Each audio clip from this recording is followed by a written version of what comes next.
Bismillahirrahmanirrahim. Assalamualaikum warahmatullahi wabarakatuh. Alhamdulillahirabbil alamin.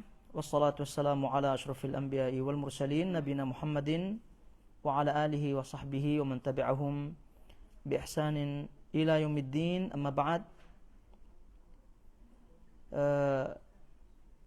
Hadirin jamaah semuanya, al-akhwat, ibu-ibu yang hadir di sini maupun yang mengikuti kita melalui online. Tapi tentunya kita bersyukur tentunya kepada Allah Azza wa Jalla atas taufiknya. Pada hari ini kita masih diberikan kesempatan untuk mengikuti dan melanjutkan kembali kajian rutin kita ini. Dan semoga Allah Subhanahu wa taala senantiasa memberikan kita ikhlas karenanya dalam setiap amal solehnya, terutama dalam menuntut ilmu seperti ini. Dan semoga Allah Subhanahu wa taala memberikan kita ilmu yang bermanfaat sebagai bekal dalam menjalani kehidupan sampai akhir hayat kita nanti, sehingga Allah meridhai kita semuanya. Baik, sebagaimana dimaklumi, kita akan melanjutkan dan buka kembali kitab Minhaj al-Muslim, karya daripada Syekh Abu Bakar Jabir al-Jazairi rahimahullahu taala, dan masih dalam bahasan bab muamalah. Kemudian sekarang kita akan membacakan keterangan beliau terkait dengan hukum-hukum yang berkaitan dengan riba. Betul atau tidak? Taib. Di situ halaman 819 ya, di buku terjemahnya. Silakan dibuka. Dan tentu sebelumnya beliau mengingatkan kepada kita hukum riba itu sendiri. Kemudian beliau menyebutkan ayat-ayat dan juga firman Allah ayat-ayat firman Allah dan juga hadis-hadis Nabi sallallahu alaihi wasallam, di mana ayat dan juga hadis-hadis yang telah kita bacakan dari apa yang beliau nukilkan ini sangat-sangat jelas sekali dan sangat-sangat mengerikan ancamannya, di mana riba ini adalah merupakan dosa yang boleh dikata pada zaman sekarang ini dianggap ringan, namun rupa-rupanya dosa yang amat sangat berat. Tidak ada dosa yang diumumkan oleh Allah Subhanahu wa taala perang dengan mereka, lalu kemudian juga dosa riba ini sama dengan dosa zina puluhan kali, lalu kemudian bahkan dengan menikahi ibu dan seterusnya. Ini menunjukkan akan sangat-sangat dahsyat dan mengerikannya ancaman daripada dosa riba. Namun tadi kita sebutkan dosa riba ini diringan-ringankan atau dianggap ringan pada zaman kita sekarang ini, dan bahkan merajalelanya amaliyah riba, dan dari sisi undang-undang negara dan seterusnya itu memang legal, dibolehkan. Lalu kemudian ya sudah, dengan legalnya hutang piutang, riba dan seterusnya itu mereka tidak pandang. Yang mereka pandang sebagai dosa besar adalah yang berbentuk kriminal, membunuh, bahkan drug dan seterusnya. Jadi kalau kita melihat riba ini sebagaimana kita pernah baca dari keterangan sebelumnya, itu tentu jauh lebih dahsyat riba ini daripada minuman keras, drug dan seterusnya. Ini sebagai bahan renungan bagi kita semua, agar kita jangan pernah berpikir untuk dekat-dekat dengan riba, apalagi bermuamalah dengannya. Semoga Allah Subhanahu wa taala menjauhkan kita dari segala bentuk daripada riba ini, dan menjauhkan kita daripada segala wasilah-wasilah yang mendekatkan kita kepada riba. Kita lihat di situ poin yang keempat, kata beliau hukum-hukum yang berkaitan dengan riba. Tentu tadi kita setelah membaca pengertian daripada riba, kemudian hukumnya, kemudian hikmahnya, sekarang beliau masuk ke penjelasan tentang riba. Kata beliau, harta yang berkaitan dengan riba ini yang diistilahkan oleh para ulama usul ar-ribawiyah, yaitu benda-benda atau harta yang merupakan asal dari riba, dari harta riba. Jadi disebut ar-ribawiyah, bukan karena hukumnya riba, tidak, tapi itu adalah harta-harta tersebut yang disebut oleh Nabi SAW sebagai bahan atau barang ribawi. Maka di sini disebutkan harta yang berkaitan dengan riba. Adapun harta yang berkaitan dengan riba terdiri daripada 6 jenis. Ini usulnya. Usul atau asalnya. Usul atau asalnya 6. Yaitu emas, perak, gandum, kemudian apa katanya? Jawawud, jawawud? Nantilah kita lihat di situ ya. Kurma dan garam. Berdasarkan sabda Rasulullah SAW. Nah, ini yang 6 ini lalu kemudian dikiaskan oleh para ulama berdasarkan ilat atau berdasarkan sebab-sebabnya. Nabi SAW bersabda di situ, "Adz-dzahabu bidz-dzahab." Jual emas dengan emas. Jual atau tukar ya, emas dengan emas. Berarti emas ya. Kemudian al-fiddah bil-fiddah. Perak dengan perak. Kemudian al-bur bil-bur. Gandum dengan gandum. Asy-syair bis-syair. Jawawud dengan jawawud. Nah, paham tidak nih? Syair lah ya. Sini paham lah ya. Ya jenis gandum juga, jenis biji-bijian lah begitu. Kan banyak tuh bijian yang menjadi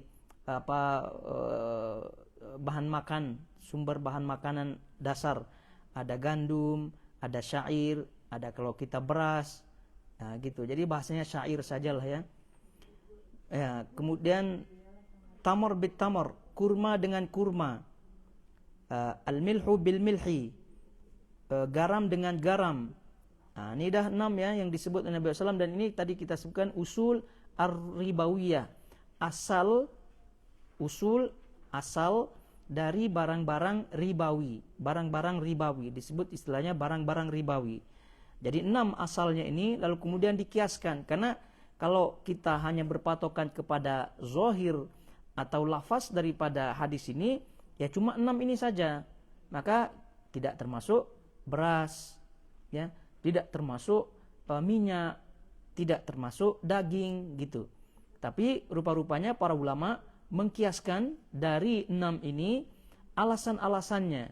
Maka dari alasan-alasan ini, dari 6 ini dikeluarkan alasan oleh para ulama, maka setiap alasan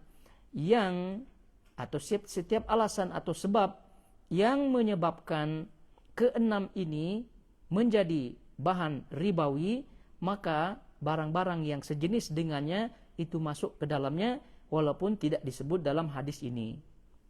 Ya, contoh di sini tidak disebut uang ya, mata uang tidak disebut, apalagi real lah, rupiah, dolar dan seterusnya tidak masuk di sini. Oleh karena itu ini adalah 6 usulnya, dasarnya, asalnya.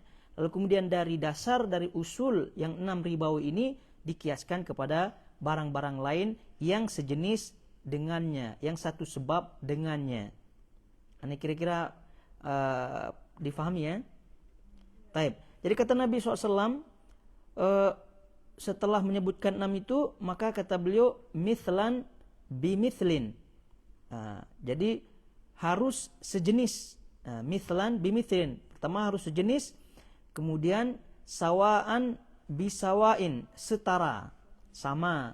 Kemudian yadan biyadin, dan kontan. Nah, jadi kalau mau menukar barang-barang ini dengan barang yang sama, misal tadi disebut emas dengan emas, perak dengan perak, sama, maka syaratnya ini 3 syaratnya yang disebut di sini. Atau bahasa kita 2 lah gitu kan, harus sama dan kontan. Jadi kalau mau dirincikan harus sama, sejenis, kemudian setara. Maksudnya setara di sini dari sisi beratnya ya, walaupun sama kadang emasnya, tapi kalau tidak setara, sama dari sisi berat, maka tentu tidak masuk setara. Yaitu kemudian selanjutnya adalah kontan. Jadi boleh kita singkat bahwa kalau sama barang-barang ini, barang-barang ribawi ini kita tukar dengan jenis yang sama, maka harus dua syaratnya. Ya, secara umum ya, sama dan kontan. Sama dari sisi jenis, sama dari sisi berat. Nah, gitu. Lalu kemudian kontan. Kemudian kata Nabi, fa idza ikhtalafa hadhil asnafu fabi'u kaifa syi'tum idza kana yadan biyadin.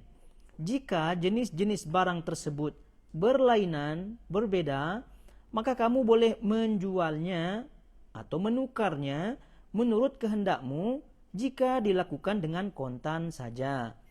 Nah, ini kira-kira paham ya. Jadi kalau sama jenisnya emas dengan emas, syaratnya ada berapa? 2. Sama dan deal di tempat.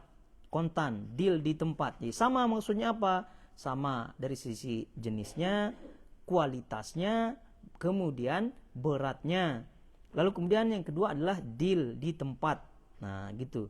Nah, tapi kalau berbeda, misal boleh saja mau menukar emas dengan perak atau menukar perak dengan gandum, atau mau menukar gandum dengan kurma atau kurma dengan garam, kan itu berbeda, itu tidak. Maka cukup satu saja syaratnya, yaitu apa? Kontan, deal di tempat. Deal di tempat, atau istilahnya adalah yadan biadin, tangan di atas tangan, aku terima, aku jual, aku beli, gitu kan? Atau bahasa lainnya adalah al-qabdu. Al-qabdu itu adalah pegangan tangan gitu di istilahnya al-qabdu itu diambil lah begitu. Itu. Jadi ini apabila bahan-bahan ribawi ini, dasar-dasar ribawi atau bahan-bahan ribawi ini berbeda. Tapi kalau sama, itu tadi kita sebutkan 2. Kalau berbeda, itu hanya 1 syaratnya. Jadi sekali lagi, poinnya yang keempat ini adalah 6 usul ar-ribawi. Apa yang dimaksud dengan usul ribawi? Karena jangan salah paham ya. Nanti dengar ceramah atau mungkin baca buku gitu kan, barang-barang ribawi. Nanti jangan difahami barang-barang ribawi tersebut itu tidak boleh diambil, tidak boleh dikonsumsi, tidak boleh dibeli dan seterusnya karena konon ribawi. Tidak demikian. Barang-barang ribawi yang dimaksud adalah ini, yaitu yang memiliki prosedur tersendiri di dalam menukar atau membelinya. Jadi prosedurnya adalah tadi kita sebutkan, kalau sama barang ribawinya maka syaratnya 2. Harus sama dari sisi kualitas, sama dari sisi berat, jumlah dan seterusnya. Kemudian yang kedua adalah deal, kontan di tempat. Lalu kemudian kalau tidak sama, tadi kita sebutkan hanya 1 saja, yaitu kontan, deal di tempat saja.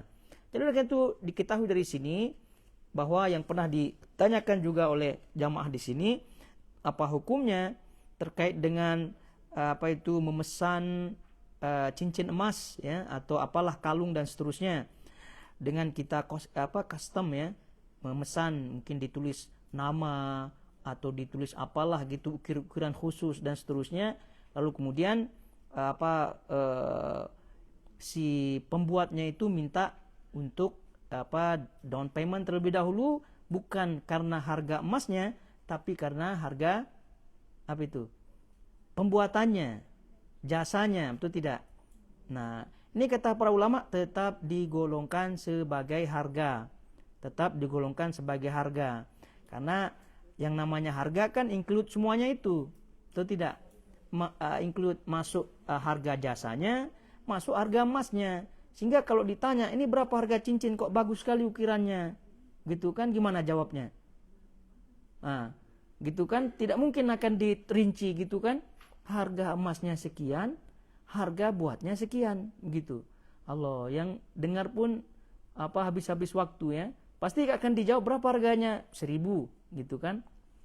Udah, berarti itu masuk semua harganya di situ. Oleh karena itu para ulama menyatakan ya, kalau mau deal seperti itu, mau membeli emas, kemudian dengan jasanya membuat ukiran tertentu, nama dan seterusnya, maka tentu ini masuk ke dalam bagian menukar barang ribawi yang tidak sejenis.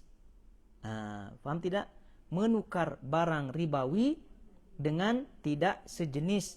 Maka syaratnya apa? Oke, kita ulang dulu lah.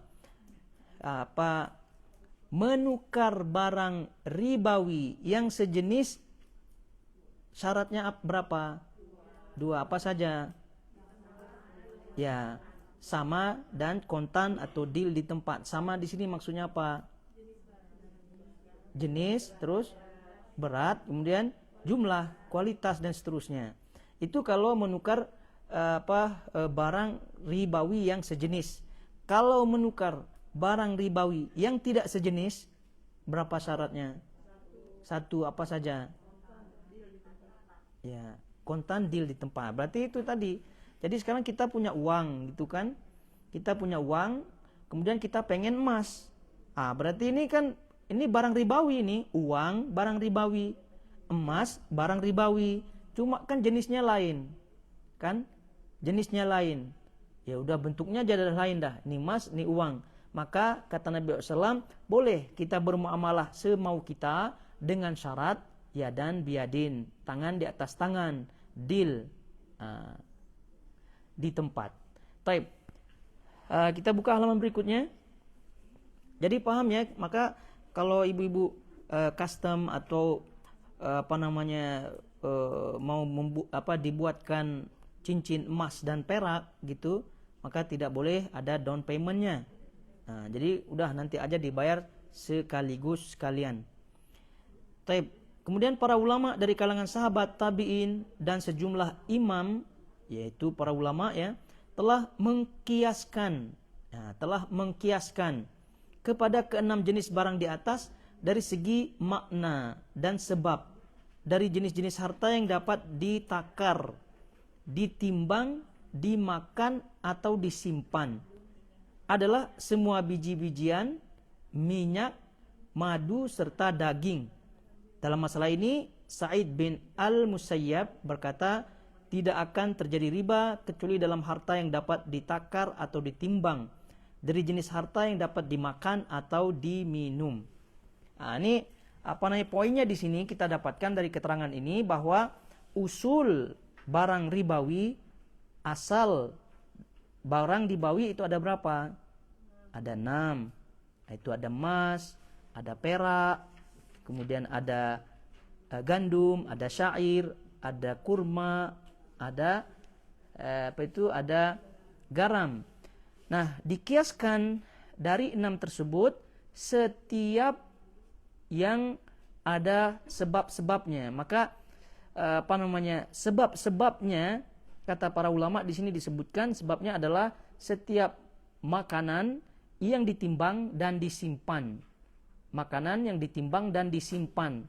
Maka kalau makanan ditimbang dan disimpan, itu masuk kategori sebab daripada salah satu di antara 6 ini. Jadi kalau kita melihat di situ ya, selain emas dan perak tentunya ya. Jadi gandum, kemudian syair, kemudian kurma, kemudian garam. Jadi kalau kita melihat ini kan makanannya, lalu kemudian ditimbang apa tidak? Ditimbang. Kemudian disimpan, bisa disimpan lama apa tidak? Bisa disimpan lama. Jadi karena itu setiap yang dimakan, ditimbang, ditakar dan disimpan, ya bisa disimpan lama, maka masuk dalam kategori kiasan daripada 6 barang ribawi yang disebut oleh Nabi SAW. Jadi dimasukkan oleh para ulama tadi ada biji-bijian, maka masuk biji-bijian kita yang termasuk makanan pokok ya tentunya adalah beras. Ya, kalau misalnya itu sebagai makanannya jagung, itu masuk juga ya.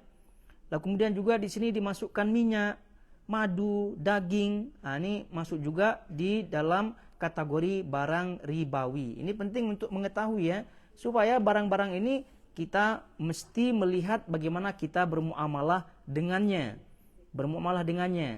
Ya, jangan sembarangan bermuamalah dengan barang-barang yang terkait dengan barang ribawi ini. Ya, mau beli minyak misalnya, mau beli minyak dengan uang gitu kan, maka ya harus ya dan biadin. Ditransfer uangnya, kemudian diambil minyaknya, atau dikasih uangnya, diambil minyaknya. Daging juga demikian.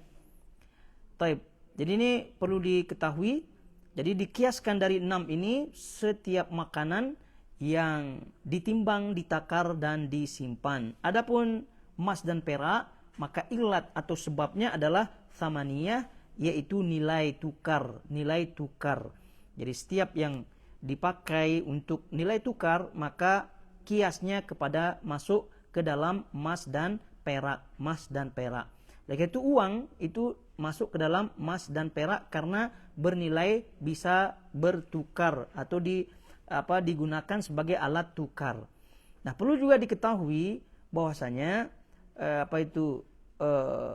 barang-barang yang disebut di sini adalah jenisnya bersifat umum dan di bawahnya berjenis-jenis.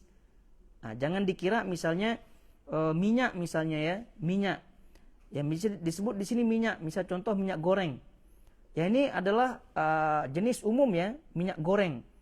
Nah, kan di bawahnya ada minyak goreng yang dari jagung, itu tidak.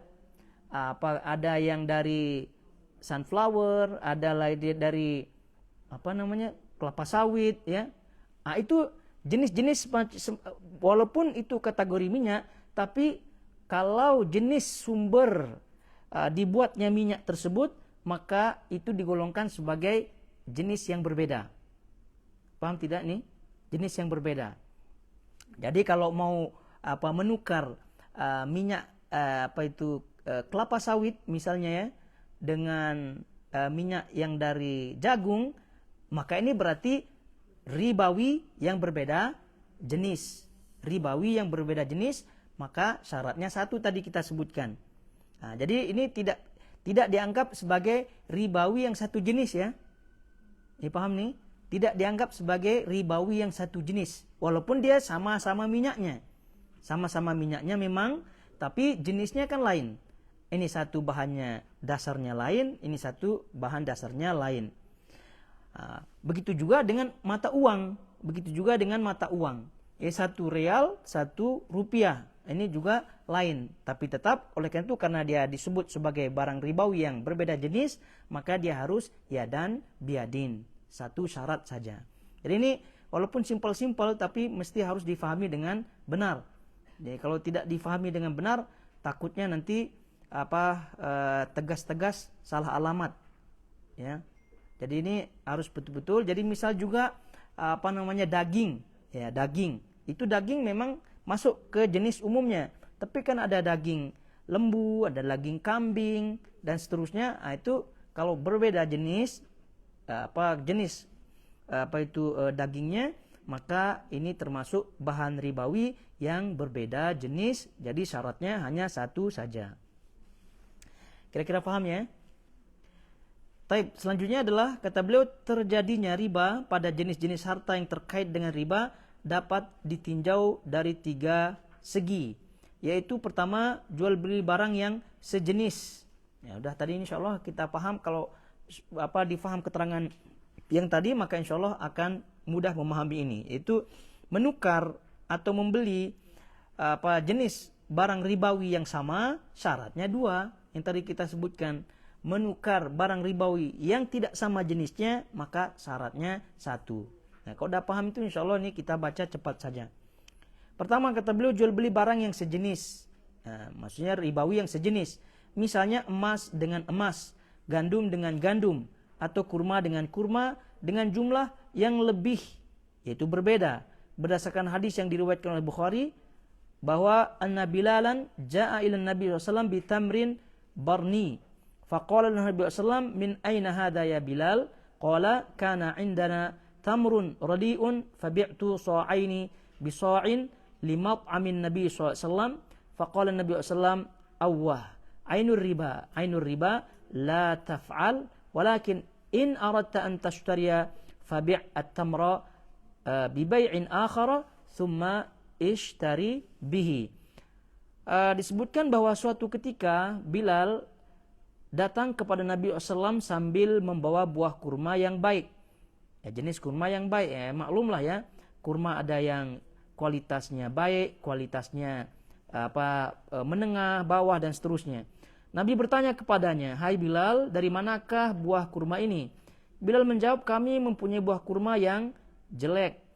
Lalu aku menjual dua sok kurma yang jelek ini dengan satu sok untuk makanan Nabi SAW." Nabi bersabda, itulah riba. Janganlah kamu lakukan perbuatan itu, tetapi jika kamu ingin membelinya, maka juallah dahulu kurma yang satunya dengan transaksi penjualan yang lain, lalu belilah kurma yang lainnya dengan hasil penjualan kurma tadi. Jadi poinnya satu, bahwasanya kalau satu jenis kurma ya tetap kurma ya, maka harus dua syaratnya tadi, yaitu sama jenisnya, sama beratnya, sama kualitasnya, sama jumlahnya gitu. Lalu kemudian deal di tempat kontan. Nah, ini bukti bahwasanya Nabi SAW menyatakan itu adalah riba yang sebenarnya. Itu adalah riba yang sebenarnya, ainur riba. Ini kata Nabi SAW. Jadi itu bagaimana solusinya? Kata beliau, maka juallah dahulu kurma yang satunya dengan transaksi penjualan yang lain, lalu belilah kurma yang lainnya dengan hasil penjualan kurma tadi. Jadi untuk mendapatkan, ini kan tadi Bilal punya satu sok kurma yang bagus kualitasnya, itu tidak. Dia tukar dengan dua sok kurma yang tidak bagus. Ini riba kata Nabi SAW. Gimana cara solusinya? Ya jual yang satu sok itu dengan harganya, lalu kemudian ya beli yang lainnya. Begitu juga dengan emas. Ya, karena mungkin kalau kurma jarang kita bermuamalah ya. Ya, karena kita main beli saja sekarang, dan juga jarang kita main barter-barter, tukar menukar. Nah, yang banyak ini ibu-ibu adalah emas. Ya, emas atau perak lah, emas lah pada keumumannya lebih banyak. Datang ke toko emas karena dia tidak mau ribet-ribet gitu kan. Udahlah kalungnya yang dahulu kala yang agak kusam-kusam gitu kan. Lalu dah ini dia lihat ada cincin yang bagus, yaudahlah ini sajalah gitu. Kamu timbang-timbang gitu kan, lihat-lihat, ya udahlah kalau sama ya udah saya ambil yang cincinnya, atau ya nambah sedikit lah daripada harganya. Ini keliru, ini salah, dan itu kata Nabi SAW sebagaimana yang disebutkan dalam hadis ini adalah ainur riba, itulah riba yang sesungguhnya. Itulah riba yang sesungguhnya. Ini kata Nabi SAW. Jadi gimana caranya? Ya jual dululah kalung yang lama tadi gitu, berapa harganya, ya baru setelah itu belilah cincin yang ingin dibeli. Itu caranya. Jadi ingat, ini riba ini sangat berbahaya. Tadi kita sebutkan hadis-hadisnya sangat jelas sekali, ayatnya tak kalah jelas dengan hadis-hadisnya yang menunjukkan kesemuanya adalah sangat-sangat mengerikan daripada riba ini. Tidak boleh diringan-ringankan. Kalau tadi yang pernah kita sebutkan, kalau kita melihat orang narkoba ya, drug, lalu kemudian mabuk-mabukan di jalan, lalu kemudian kita memandangnya sebagai sampah masyarakat ya. Sampah masyarakat. Kenapa? Karena mabuk-mabukan di jalan gitu kan, membuat onar dan seterusnya. Rupa-rupanya kalau kita timbang dengan dosa riba ini, itu dosa riba itu lebih sampah daripada sampahnya masyarakat. Ya kenapa? Ya karena dosanya lebih besar. Dosanya sangat-sangat lebih besar. Ya kalau tadi mabuk-mabukan tadi tidaklah disebut sebagai seperti zina puluhan kali, 60 kali. Kemudian tidaklah disebut sebagai seperti menikahi ibunya. Lalu kemudian tidaklah disebut diperangi oleh Allah Subhanahu wa taala, tidak. Tapi kalau riba itu semua disebutkan begitu. Jadi karena itu syaitan di sini sangat-sangat lihai ya dalam melihat celah di sini. Karena celahnya sangat-sangat terbuka lebar. Apalagi kita kan tidak mau ribet, tadi kita sebutkan tidak mau susah begitu. Tidak mau susah, ya udah lepaskan saja emas yang lama, ambil emas yang baru, ya kalau dikira-kira oleh penjualnya itu cukup harganya, ya sudah, kita tidak berikan uang lagi. Tapi kalau penjualnya bilang udah tambah itu berapa gitu, udah kita pun tambah juga. Itu adalah riba. Dan kalau kita melihat di sini tidak ada paksaan kan, kemudian tidak ada istilahnya merugikan satu sama lainnya, karena kita memang tidak dipaksa. Ini pun riba. Kata Nabi SAW, ainur riba, ainur riba. Lalu bagaimana dengan menghutang ya, sana sini, menghutang di bank, ya menghutang di bank, udah jelas itu hutangnya sekian gitu kan, kembaliannya lebih daripada apa yang dihutangi, dan itu adalah riba al-jahiliyah. Itu yang riba orang-orang jahiliyah amalkan, praktekkan. Kalau ada orang yang berhutang, maka dia kembaliannya atau diminta orang yang berhutang untuk melebihkan hutangnya tersebut. Dan itu banyak sekali terjadi dan dianggap biasa. Jadi semoga Allah Subhanahu wa taala menjauhkan kita semua, menjauhkan keluarga kita ya dari praktek-praktek ribawi semacam ini, karena memang luar biasa tadi kita sebutkan ancaman-ancamannya dari Allah Subhanahu wa taala. Kemudian kata beliau, kita kembali ya.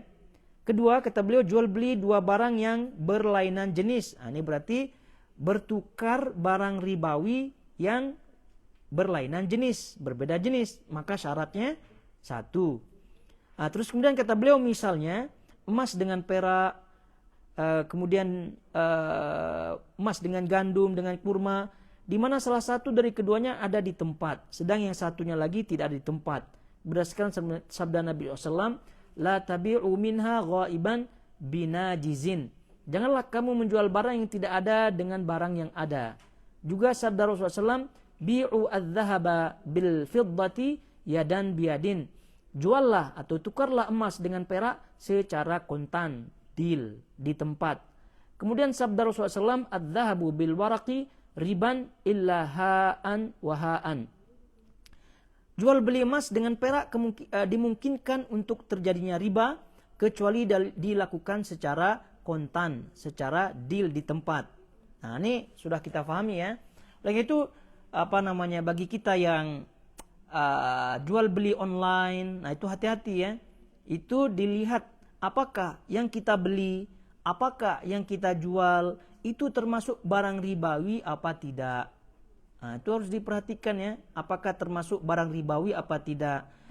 Kalau barang ribawi, maka jangan online, karena online ini sangat-sangat riskan masuk ke dalam riba, karena susah orang itu deal di tempat, itu tidak. Susah. Nah, susah. Jadi oleh karena itu kalau mau jual beli beras, ya bolehlah iklan ya. Iklan bolehlah di Facebook lah, di mana lah, siapa mau beli beras silahkan begitu kan. Tapi kalau beli ya silahkan deal di tempat. Dealnya bisa langsung yang berhajat, atau bisa yang berhajat mewakilkan orang untuk membawa uang dan kemudian mengambil berasnya. Nah, itu diperhatikan bagi mereka yang jual beli online. Nah, jadi barang-barang ribawi yang tadi kita sebutkan usulnya, asalnya ada 6. Lalu kemudian dikiaskan kepada yang keenam tersebut sesuai dengan sebab-sebabnya masing-masing, yaitu bahan makanan, lalu kemudian bisa ditakar, bisa ditimbang, lalu kemudian bisa disimpan dalam jangka waktu yang panjang.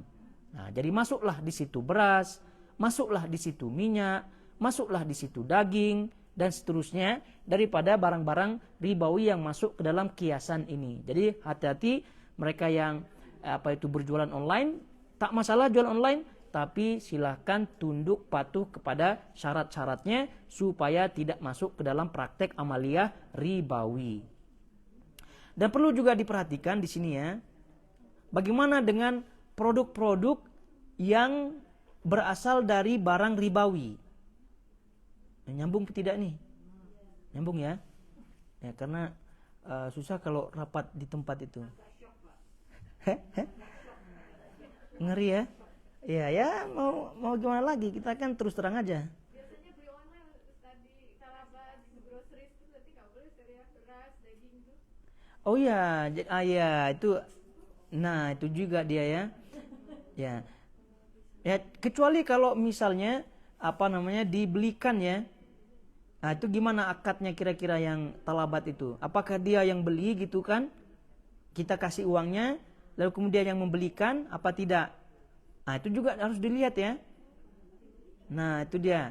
Coba langsung bayar sih Ustaz gitu sebenarnya. langsung bayar, lalu kemudian dia biasa kalau Jadi biaya tapi ada udah nantilah setelah ini ya. Biar kita nih. Ya. Ya, biar kita terawang-terawang lah ya.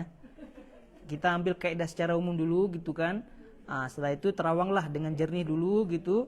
Ya, siapa tahu ada yang tercecer-cecer terawangannya sehingga kita tidak salah dalam menyimpulkan gitu kan. Ya.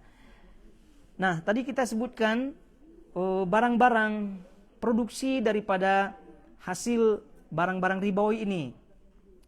Olahan lah, hasil olahan. Maka hasil daripada olahan itu tidak termasuk barang ribawi. Misalnya beras. Kan dari beras ini ada bukan tepung ya. Kalau tepung itu masih masuk ya. Karena ya tidak berubah itu tidak. Tapi kalau misalnya udah jadi kue gitu kan, itu tidak termasuk barang ribawi. Ya sudah menjadi lemper, ya sudah menjadi roti gitu kan, itu sudah berubah dia punya bentuk, itu tidak masuk barang ribawi. Tapi kalau tidak berubah dia punya bentuk, maka ya tentu masih tetap barang ribawi. Taib, kita langsung ini berarti menukar barang ribawi yang tidak sejenis itu hanya satu syaratnya, yaitu yadan biyadin. Nah, kontan deal di tempat, atau bahasa Nabi yang lain ha'an wahaan. Nah, itu yadan biyadin sama maknanya. Kemudian kata beliau rahimahullahu taala di sini, tidak ada riba dalam jual beli yang saling meminta dihalalkan dan berbeda jenis. Nah, tidak ada riba dalam jual beli yang saling meminta dihalalkan dan berbeda jenis ya. Karena kita kalau udah bukan barang ribawi, ya misalnya pakaian ya, kita tukar pakaian, atau misalnya kita beli pakaian, itu udah ada lain. Uang memang barang ribawi ya, tapi pakaian bukan barang ribawi, berarti tidak masuk dalam bahasan. Itu tidak. Misal handphone, ya uang ribawi, handphone tidak masuk barang ribawi, berarti tidak masuk bahasan. Nah, arti ya cuma nanti dilihat transaksinya saja, ya dilihat transaksinya, apakah transaksinya itu sahih apa tidak sahih, itu saja. Ya, karena ada orang-orang yang bertransaksi karena tidak ada uang gitu kan, lalu kemudian datanglah dia kepada kawannya atau memang datang kepada penjual gitu kan, ya belikan saya ini gitu kan, nanti saya akan beli, gitu katanya. Kemudian ya sudah deal sebelum ada barangnya. Ini juga bermasalah yang pernah kita sebutkan, menjual beli barang yang tidak dimiliki itu kan tidak boleh dan tidak memenuhi syarat jual beli, maka jual belinya adalah batil. Baik. Kata beliau, tidak termasuk riba jual beli barang yang berbeda dalam hal harga serta jenisnya, kecuali jika penyerahan salah satunya ditangguhkan. Jadi diperbolehkan menjual emas dengan perak dengan jumlah yang berbeda, menjual gandum yang dengan kurma, atau menjual garam dengan gandum dalam jumlah yang berbeda jika hal tersebut dilakukan secara kontan, yakni menyerahkan salah satunya tidak ditangguhkan. Nah, ini tetap saja karena berlaku tadi kalau jenisnya berbeda gitu kan, ya tentu itu dikategorikan, atau beratnya berbeda gitu dikategorikan sebagai tidak sama. Jadi kayak itu tetap syaratnya cuma satu, yaitu kontan. Hal itu berdasarkan sabda Nabi SAW, fa inih talafat hadil asnafu fabi'u kaifa syi'tum idza kana yadan biadin. Jika jenis barang-barangnya berbeda, maka juallah menurut kehendakmu jika dilakukan secara kontan. Jika dilakukan secara kontan. Ya, tadi disebutkan di sini kalau emasnya emas memang ya, tapi dia mau tukar dengan kawannya yang memiliki emas lebih atau berbeda gitu. Nah, itu termasuk ribawi yang sama apa tidak? Maka disebutkan di sini tidak sama ya, karena memang beratnya yang mau ditukar lain. Boleh apa tidak? Ya tetap boleh, namun syaratnya hanya satu saja, yaitu harus deal di tempat. Kata beliau demikian juga tidak termasuk riba, yaitu jual beli barang-barang yang di dalamnya kemungkinan terjadinya riba dengan pembayaran yang dilakukan secara kontan, baik barangnya itu ada di tempat transaksi atau tidak ada, baik pembayarannya atau barangnya diserahkan di tempat transaksi atau tidak, karena Rasulullah SAW pada saat membeli unta Jabir bin Abdullah di saat bepergian, beliau tidak membayarnya kecuali setelah tiba di Madinah. Kan seperti tadi, unta bukan barang ribawi. Ya, uangnya memang barang ribawi, tapi menukar barang ribawi dengan yang tidak barang ribawi, maka tidak termasuk bahasan dalam arti tidak termasuk, tidak memiliki syarat sebagaimana menukar barang ribawi dengan ribawi, menukar barang ribawi dengan barang ribawi tapi tidak sejenis. Ini tidak masuk yang tadi kita sebutkan. Kata beliau di sini sebagaimana dalam sabdanya, man aslafa fi syai'in falyuslif fi kailin ma'lum wa waznin ma'lum ila ajalin ma'lum. Barang siapa yang memesan sesuatu, maka ia harus memesannya dalam takaran dan timbangan yang diketahui hingga batas waktu tertentu. Ini insyaallah wadih, jelas. Kemudian kata beliau, tetapi dalam jual beli cara salam, nanti akan dibahas ini ya, yaitu jual beli order ya, pembayarannya didahulukan, sedang penyerahan barangnya dapat ditangguhkan hingga batas waktu yang cukup lama atau pre-order ya. Kemudian selanjutnya jenis-jenis barang yang berkaitan dengan riba. Harta yang berkaitan dengan riba terdiri daripada beberapa jenis.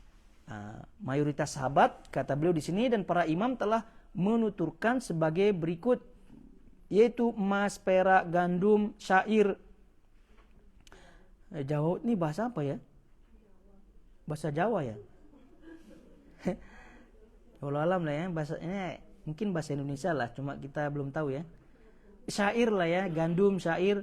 Nah, kalau di sini ibu-ibu bisa lihat lah di supermarket dan seterusnya, mana yang gandum, mana yang syair. Semua jenis kurma, semua jenis biji-bijian dan kacang-kacangan, kacang full, kedelai, kacang hummus, beras, jagung, minyak, madu, dan semua jenis daging-daging unta, daging sapi, daging kambing, semua jenis daging burung, dan semua jenis daging ikan. Nah, ini semua masuk barang ribawi. Ya, kenapa? Karena masuk dalam kias yang 6 tadi, yaitu makanan, ditimbang, dan bisa disimpan. Kemudian jenis makanan yang tidak terkait dengan riba, itu barang yang tidak ribawi. Riba tidak berlaku pada buah-buahan dan sayur-sayuran yang tidak dapat disimpan lama, serta pada masa lalu tidak termasuk jenis makanan yang ditakar atau ditimbang. Selain itu tidak termasuk makanan pokok sebagaimana layaknya biji-bijian, buah kurma dan daging, berdasarkan keterangan dalam hadis sahih yang diriwayatkan dari Rasulullah SAW seperti tersebut di atas. Nah, ini kalau misalnya sayur-sayuran, ya jenis-jenisnya semuanya lah, begitu kan? Buah-buahan, jenis-jenisnya semuanya itu tidak termasuk barang ribawi. Apel lah, semangka lah, salak, apalah buah-buah yang lain, sayur-mayur, dan seterusnya itu tidak termasuk. Maka silahkan menukar atau membeli, itu tidak ada syaratnya, tidak perlu deal-dealan di tempat. Nah, dan selanjutnya adalah di sini terkait dengan bank. Kalau terkait dengan bank ini kira-kira kita pending saja ya, karena sepertinya terawangan-terawangan yang akan muncul setelah ini sepertinya akan memancar ya. Iya. Jadi kita cukupkan sampai di sini dulu, sehingga silakan yang memiliki terawangan yang jelas ya, itu coba memaparkan kepada kita ini gimana. Misal talabat lah ya. Ya, gimana itu? Jadi kan ada sekarang tuh sejak Covid kan ada belanja groceries online gitu. Ya kan seringnya beras, mungkin item ribanya beras, daging gitu ya Ustaz ya. Yang sering gitu. Nah, kalau di talabat itu pilihan pembayarannya kan ada macam-macam. bisa cash, artinya cash setelah diantar baru kita kasih uangnya, atau bisa dengan debit ataupun dengan kartu lah gitu. Jadi ketika kita pilih pembayaran dengan kartu, maka itu akan langsung terpotong dari saldo bank kita. Nah berarti dengan dua kondisi tersebut, apakah keduanya memang terlarang atau yang salah satunya? Yang salah satunya, yang istilahnya kan kalau dengan kartu berarti kita sudah menyerahkan uangnya terlebih dahulu gitu. Istilahnya mungkin apakah deal di tempat itu termasuk dalam kondisi itu gitu, Ustaz? Jadi kalau terkait dengan barang ribawi, maka ya tentu yang pakai bayar online yang tadi seperti itu tidak termasuk, karena barangnya tidak diambil ya, barangnya tidak diambil. Ya, artinya barangnya tidak yadan biadin. Barangnya sekali lagi tidak yadan biadin. Nah, ini beda dengan cerita kita kirim uang ya. Nah, jadi yadan biadin, ini kata para ulama ada dua jenis ya. Ada jenis yang hakiki, maksudnya kita pegang barangnya gitu kan, tangan di atas tangan, itu namanya hakiki. Ada yang namanya hukmi. Ya dihukumi yadan biadin secara hukum. Nah, misal contoh kita di sini kita mau transfer uang gitu kan. Transfer uang ya, dan setiap amaliat transfer itu kan ibaratnya nuker, betul tidak? Ibaratnya tukar, betul? Nah, kita melalui Western Union lah atau pakai apalah gitu di tempat-tempat di sini, itu kan ibaratnya tukar. Nah, itu yang kita tukar apakah masuk ke dalam ribawi apa tidak? Ya, masuk, karena uang adalah barang ribawi. Cuma masalah yang kita tukar ini adalah beda jenis, berarti ribawi yang berbeda jenis. Berarti kalau berbeda jenis harus yadan biadin. Nah, sementara kita sekarang misalnya transfer dari sini ya, lalu kemudian apakah di situ langsung diambil apa tidak gitu kan, kita tidak tahu, atau tidak. Yang kita mau kirimkan misalnya ibu kita atau saudara kita atau apa yang kita mau deal lah gitu di sana, mau beli apalah gitu kan. Nah, kita tidak tahu nih kapan diambil di situ. Apakah deal yang dimaksud di situ adalah si orang yang kita transfer tersebut mengambil kah, atau ketika deal itu yang dimaksud ketika kita deal dengan si orang tempat kita tukar menukar tersebut. Nah, maka yang dimaksud di sini adalah, yang dimaksud dengan deal di sini adalah deal dengan orang tempat kita tukar tersebut. Deal tempat kita tukar tersebut. Jadi kalau uang misalnya kan, kita dengan diberikan receipt itu, kita diberikan kertas bahwasanya kita sudah selesai, kita punya transaksi, maka dengan itu kita deal di tempat. Nah, itu misal kalau uang ya. Nah, balik kepada permasalahan tadi, nih kalau benda-benda yang semacam tadi disebutkan, maka ya tentu caranya adalah memegang benda tersebut. Jadi karena itu kalau membayar lewat bank tadi, kemudian dididak ya, dipotong langsung di situ, sementara barangnya tidak ada ya, ini dikhawatirkan masuk ke dalam praktek riba.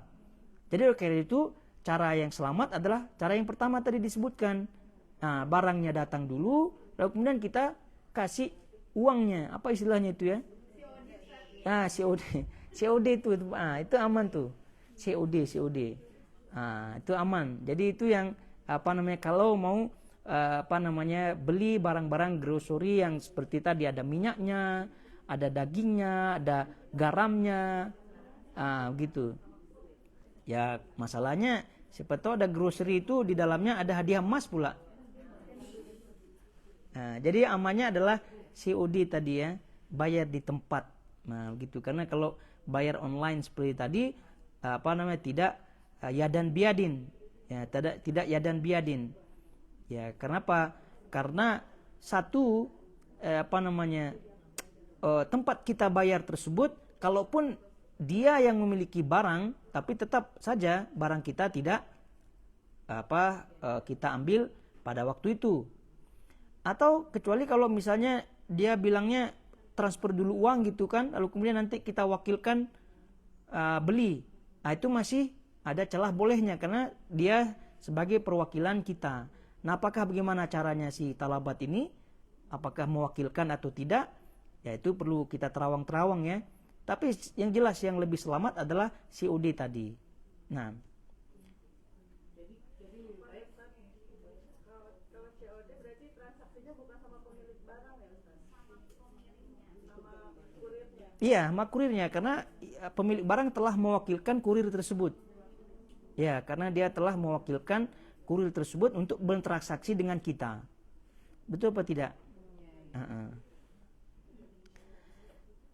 Ini sepertinya masih ada sesak nafas ya.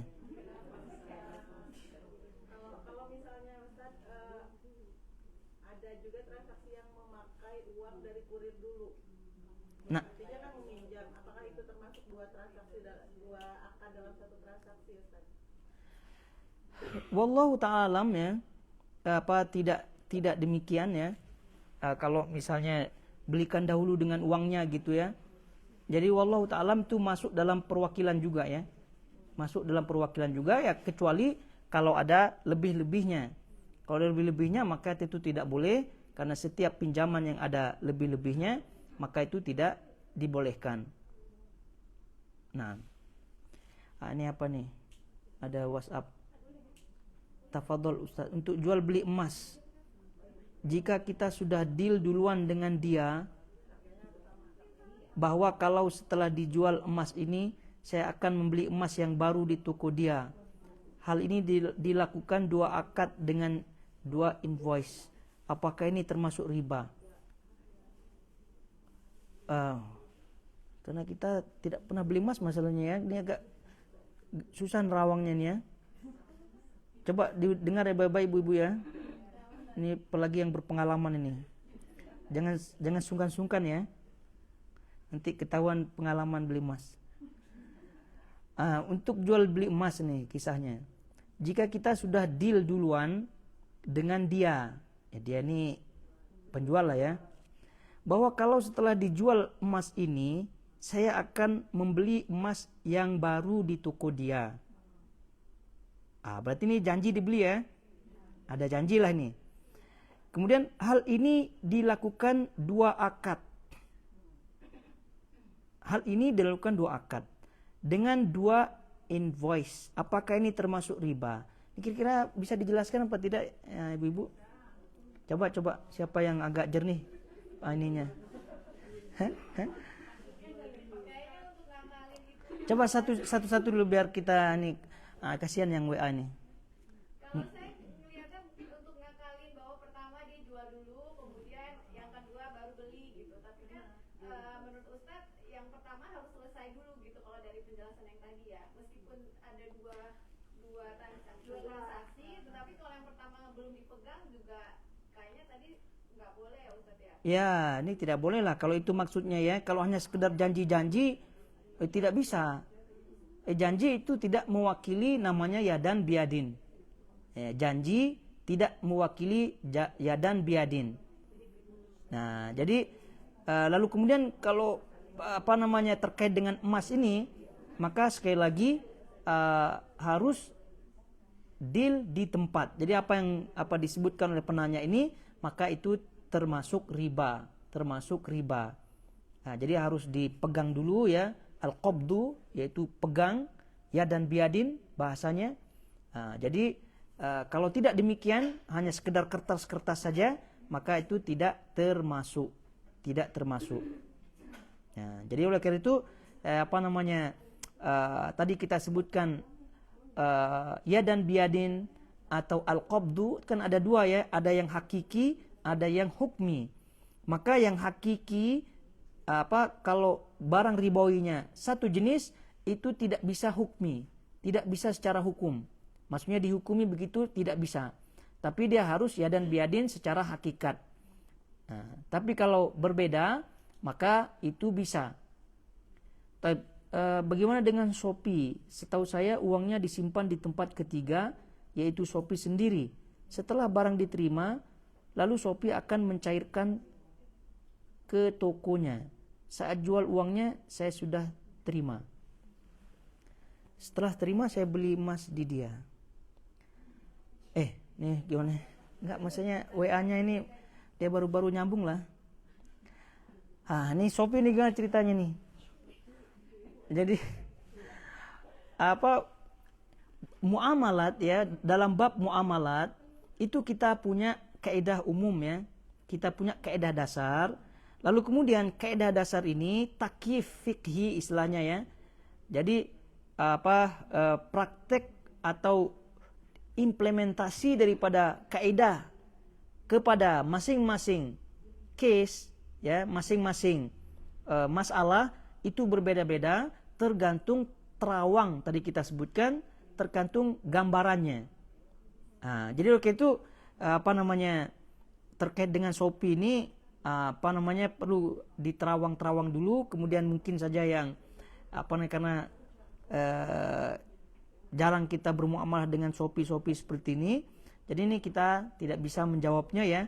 Ya mungkin bisa dicari referensi terkait dengan Shopee ini, mungkin di ustadz-ustadz yang ada di Indonesia dan seterusnya yang sudah mengkaji terkait dengan detailnya. Karena jawaban daripada hukum, kesimpulan daripada hukum itu bergantung dengan gambarannya. Itu bergantung kepada gambarannya. Semakin jelas gambarannya, maka semakin jelas hukumnya. Ini kira-kira paham ibu-ibu ya? Taib.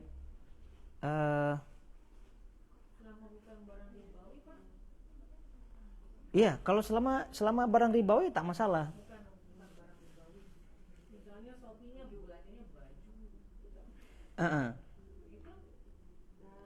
Ya jangan Shopee ya, Temu saja lah ya. Iya. Ya tak masalah. Jadi selama itu barang ribawi maka aman-aman saja. Ya bukan barang ribawi. Bahkan oh iyalah, kan sudah 2 kali kita imtihan tadi. Ya, jadi tadi kan kita sudah 2 kali imtihan ya.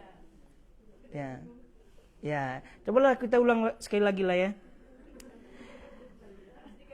Ya, menukar, gitu kan? Menukar 2 barang ribawi yang sama jenis, ini berapa syaratnya? 2. Pertama, sama jenisnya, sama kualitasnya, sama jumlahnya. Itu kan. Yang kedua, kontan, deal di tempat. Maka jika salah satu di antara 2 syarat ini tidak ada, riba apa tidak? Riba. Oke, sekarang yang kedua adalah 2 barang ribawi namun tidak sama jenisnya, berapa syaratnya? 1, yaitu apa? Kontan, deal di tempat. Maka kalau tidak deal di tempat, jadi masuk ke dalam riba. Deal di tempat ini, deal atau yadan biadin atau istilahnya al-qabdu ya, itu bisa ada hakiki, bisa ada hukmi. Bisa ada hakiki secara hakikat kita pegang barangnya, ada istilah hukmi, dihukumi yadan biadin. Yang tadi kita sebutkan contohnya adalah transfer uang.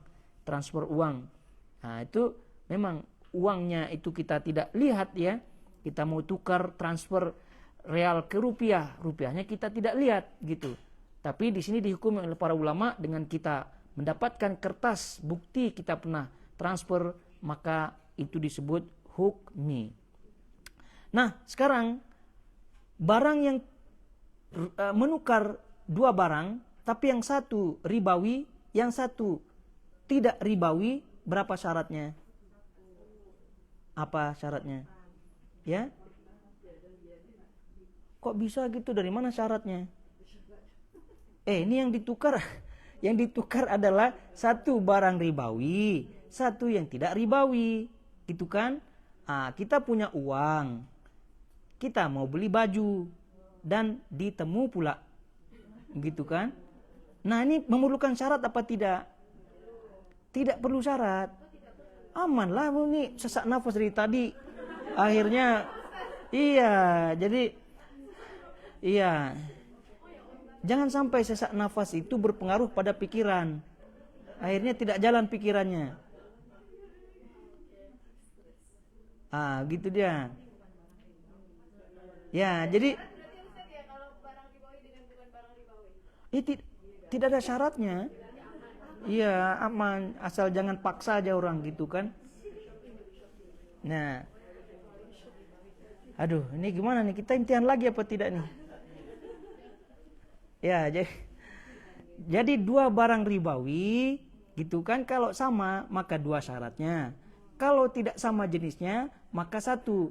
Tapi kalau satu barang ribawi, satu tidak ribawi ya. Satu tidak ribawi. Ini kita tidak bahas jenisnya sama apa tidak. Ini sudah keluar, completely keluar tidak ribawi. Maka tidak memiliki syarat. Tidak memiliki syarat, tidak perlu ya dan biadin, deal di tempat dan seterusnya, tidak perlu. Nah, apalagi barternya adalah bukan ribawi dengan bukan ribawi. Nah, ini memang langsung bebasnya. Asal pandai berkata-kata, insya Allah dapat free. Gitu kan? Kira-kira nyambung ya? Karena ini kajian terakhir, jangan sampai tidak nyambung ya. Ya, itu akan ada jeda libur, jadi oleh karena itu kalau tidak nyambung ini bermasalah. Kira-kira ada yang ada lagi yang gimana? Masih membahas yang tadi, pertanyaan yang pertama tadi Pak Ustadz, yang tentang jual emas yang deal duluan dengan si toko emas. Kalau dia menjual, kalau kita mau jual emas dan akan beli di sana, maksud penanya ini dia mengerti bahwa harus selesaikan yang pertama dulu, baru dia beli yang kedua. Oh, ini berarti keterangan ini adalah husnuzon ya. Kalau yang tadi keterangan yang pertama ya suuzon itu hilah terus gitu. Ya bebas saja ya, karena ini adalah diskusi ya.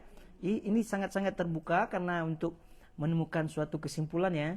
Kita husnuzon dulu lah, gimana? Tapi maksudnya di awal ketika kita pergi ke toko emas itu, kita udah bilang ke toko emasnya bahwa saya mau jual ini, nanti saya akan beli di tempat kamu, tapi saya akan selesaikan dulu, maksudnya selesaikan dulu penjualannya, sudah terima uangnya, baru saya beli. Tapi akad pertama yang dibilang sama si pembeli ini bahwa saya akan jual ini dan akan membeli di tempat kamu, itu boleh atau enggak maksudnya?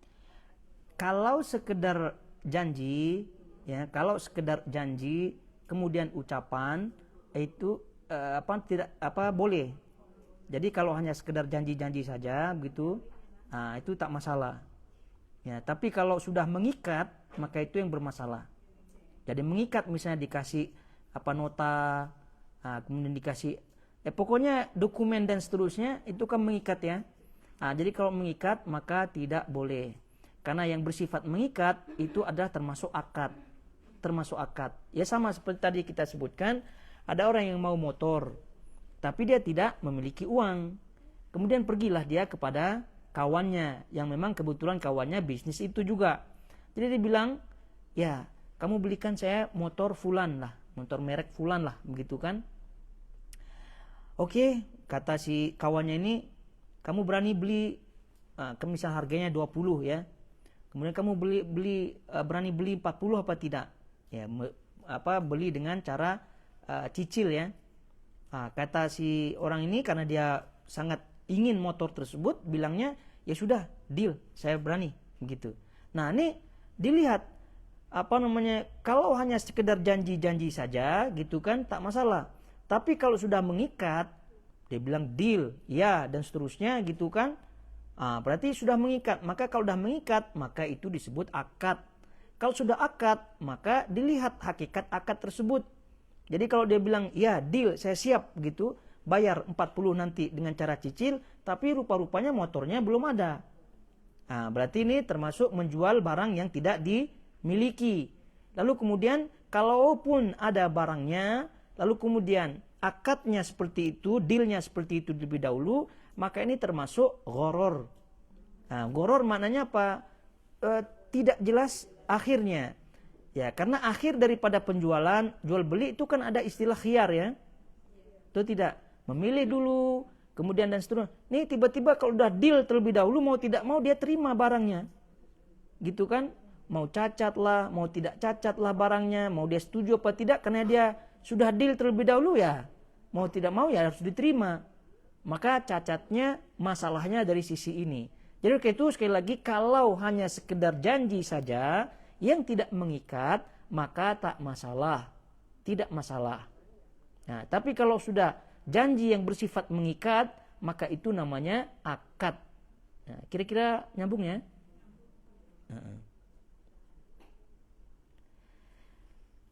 Bismillah ya. Oleh karena itu kita bernafas saja semuanya.